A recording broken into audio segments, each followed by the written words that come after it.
I thought, no, like, she's just feeling the feels. Yeah. Well, let's go into Getting Amy. all the feelings. Your first cue. Thanks a lot for making my daughter cry. Anytime.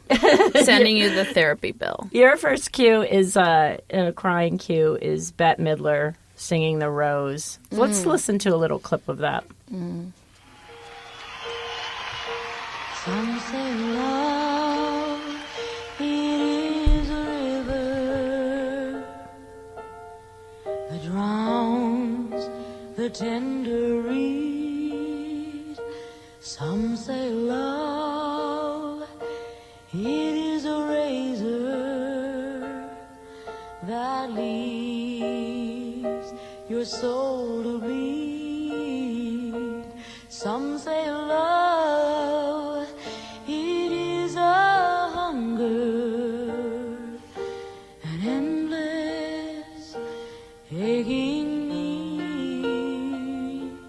I say love, it is a flower, and you, it's only seed.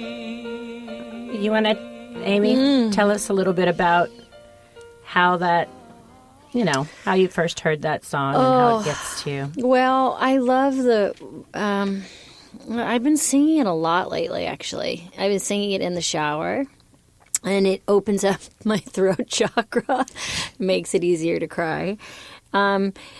It's so, it's really deeply moving to me because first of all, it's performed in a very weary way. There's like a very road weariness to the song. And when it was performed in The Rose, she was playing this character who was just kind of like, couldn't figure out how to be treated well. But she was so much stronger and smarter and more interesting and talented than everyone around her. And she seemed really old and really young at the same time. And when I first heard it, my mom was listening to it, and so it just became a song that my mother liked, and I liked just the musicality of it and the melody of it. But now as I've gotten older, it just feels like a real encapsulation of how difficult it is to stay open and vulnerable when you're trying to keep being in love. Like how to keep believing that love is around the corner and to keep not shutting down and to recognize the different ways that people love. And there's that great refrain, when the nights have been too lonely and the road has been too long and you think that love is only for the lucky and the strong. It's just such a call to people who feel lonely. It's a really, really beautiful, lonely song. And also people who are trying to be strong for everyone around them. Mm-hmm. And wanting to just be, like you said, express that weariness and be the weak, wimpy one and be taken care of. And feel like you can trust someone that they're going to take care of you. And Bette Midler is just this, and the way she sings is, she says the way she rounds her, I don't know the musical version term for it, but how she like rounds her O's, and just kind of like, cool. She just kind of very languid, and nothing is forced. So it feels like a song that she's singing at the end of the road. She has an excellent mic technique. Yeah, she does. She knows how to go in and out while she's singing. It's amazing. Yeah, it strikes me. It didn't quite get, I think. Yeah, and just that she is up there doing it, and the doing of it is just so hard. It's everything, though. And I know, and just like, to me, it relates to this idea of having these men in your life that, just can't,